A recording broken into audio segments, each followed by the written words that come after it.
एक तरफ जहां बीजेपी हरियाणा में तीसरी बार जीत की खुशी में चूर है और जल्द ही नायब सिंह सैनी के मंत्रिमंडल में 12 मंत्रियों के शामिल किए जाने की संभावना जताई जा रही है। सूत्रों के मुताबिक हरियाणा की नई बीजेपी सरकार में अनिल विज, कृष्ण बेदी, कृष्णलाल पवार, अरविंद शर्मा, कृष्ण मिड्डा, महिपाल, मूलचंद शर्मा, श्रुति चौधरी, लक्ष्मण यादव, राव नरबी, सुनील सांगवान और सावित्री जिंदल को मंत्री बनाया जा सकता है और सभी 15 अक्टूबर को शपथ ले सकते हैं। तो वहीं दूसरी तरफ कांग्रेस के खेमे में मायूसी छाई हुई है।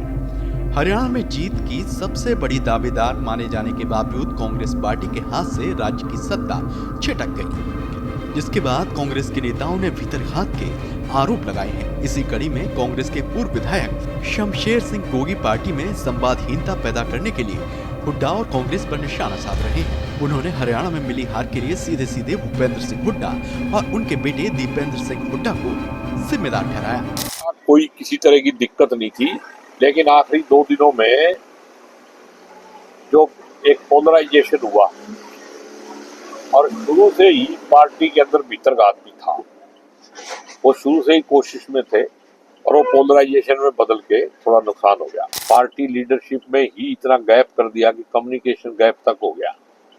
तो अगर कई ढंग से स्ट्रेटेजिक तरीके से लड़ा जाता तो इस बार जनता का मन कांग्रेस की सरकार बना था। तो हमने अपने पैरों पे कुल्हाड़ी मार दी और इसकी जिम्मेदारी बापू बेटे की है। अगर जीत जाते तो से राहुल बनना था, अब आए तो उन बड़ा जिम्मेदारी की किनको लेनी चाहिए? बापू बेटे को। हरियाणा में मिली हार पर राहुल गांधी का भी गुस्सा फूट पड़ा है। ऐसे में चुनाव के बाद जब हार पर पार्टी की रिव्यू मीटिंग हुई तो सबसे ज्यादा नाराजगी लोकसभा में विपक्ष के नेता राहुल गांधी ने जताई। चुनाव से पहले पार्टी में गुटबाजी को हार की बड़ी वजह माना गया।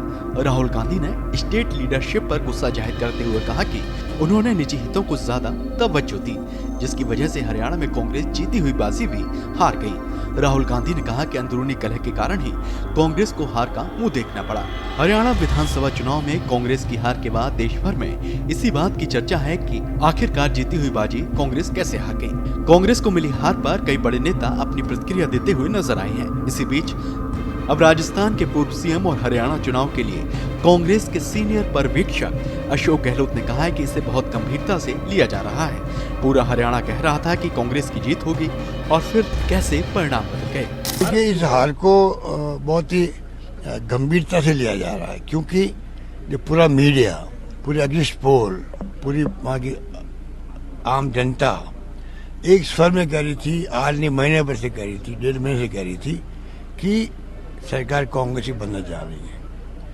उसके बाद में ऐसे क्या कारण रहे कि आप मतलब बिल्कुल परिणाम उल्टा आ गए हैं। तो ये खड़गे साहब ने भी, राहुल जी ने बहुत इसको लिया गंभीरता से। आगे फॉलोअप होगा इसका।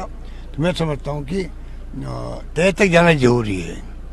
एक नेशनल पार्टी जो कि जीतने के लिए हमारे कार्यकर्ता नहीं कहते बल्कि पूरा देश कह रहा था, पूरा प्रदेश कह रहा था, प्रदेशवासी कह रहे थे, तो क्या कारण होगा अचानक कि परिणाम उल्टे आ गए। हरियाणा विधानसभा चुनाव के परिणाम ने सबको चौंका दिया है। 10 साल से वनवास झेल रही कांग्रेस एक बार फिर सत्ता के करीब आते आते रह गई। लगभग एग्जिट पोल में कांग्रेस की सरकार बनती हुई दिख रही थी, लेकिन साइलेंट वोटर की चोट ने कांग्रेस को धराशायी कर दिया। प्रदेश की 90 सीटों में बीजेपी ने 49 सीटें जीती, तो वहीं बाकी कांग्रेस को सिर्फ 37 सीटों पर संतोष करना पड़ा।